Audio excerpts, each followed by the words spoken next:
Morning పిల్లలు. ఈరోజు ఒక చక్కటి యాక్టివిటీకి సిద్ధంగా ఉన్నారా?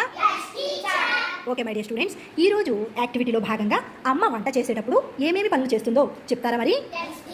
చెప్పండి పిల్లలు, అమ్మ వంట చేసేటప్పుడు ఏ పనులు చేస్తుంది?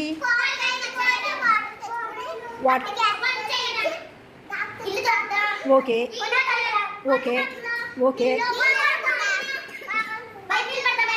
Okay very good. వంట చేసేటప్పుడు కూరగాయలు కడుగుతారా? ఏ నీళ్ళతో కడుగుతారు? ఉప్పు నీళ్ళతో కడుగుతారు. అలాగే కూరగాయలు కట్ చేసేటప్పుడు చాకు ఉపయోగిస్తారా, కత్తిపీట ఉపయోగిస్తారా? చాకు కత్తిపీట రెండు ఉపయోగిస్తారు. వెరీ గుడ్ వెరీ గుడ్ పిల్లలు, చాలా చక్కగా చెప్పారు. మీరు వంట చేసేటప్పుడు మీ ఇంటిలో మీ అమ్మగారు కట్టెల పొయ్యి ఉపయోగిస్తారా, గ్యాస్ పొయ్యి ఉపయోగిస్తారా? మీ అందరి ఇళ్ళలో గ్యాస్ పొయ్యి ఉందా?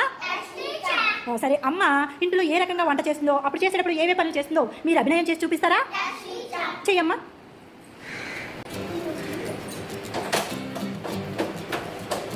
ఏం పెట్టావు పొయ్యి మీద? గిన్నె పెట్టావు. గిన్నెలో ఏం పెట్టావమ్మా? ఎందుకు? Okay very good.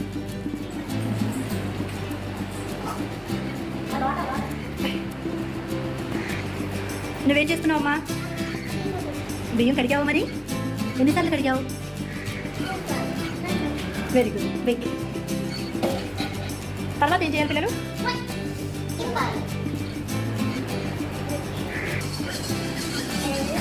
ఏం చేస్తున్నావు నాన్న? ఏం తిప్పుతున్నావు? Okay very good. ఉడికిందా మరి అన్నం? ఓకే. అన్నం తర్వాత మనం ఏం చేసుకుంటాం పిల్లలు? కూరగాయలు మరి చెయ్యండి.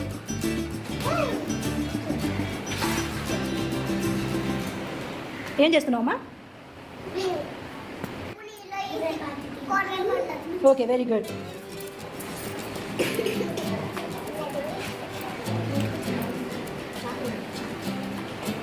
తను ఏం చేస్తుంది పిల్లలు?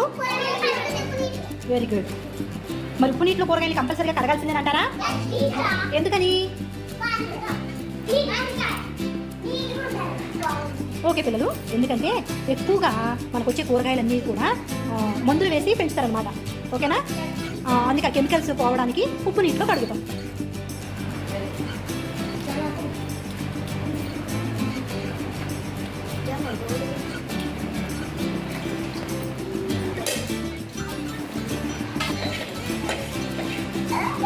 చూసారా పిల్లలు, మన పిల్లలు ఎంత చక్కగా అభినయం చేశారో? వాళ్ళకి ఒకసారి క్లాస్ కొట్టండి. ఎంత చక్కగా మన పిల్లలు అభినయం చేశారో. అలాగే మీ అమ్మగారు చేసే ప్రతిరోజు మీ అమ్మగారి పనులు ఇంట్లో చేస్తూనే ఉంటారు. వాళ్ళకి మీరు సహాయం అందించాలి. ముఖ్యంగా కూరగాయలు కడిగివ్వడం, అలాగే చాకు సహాయంతో జాగ్రత్తగా కట్ చేసి ఇవ్వడం, అలాగే ఆ పప్పు రుబ్బడం, మజ్జిగ చేయడం, అలాంటి చిన్న చిన్న పనులు మరి సహాయపడతారా?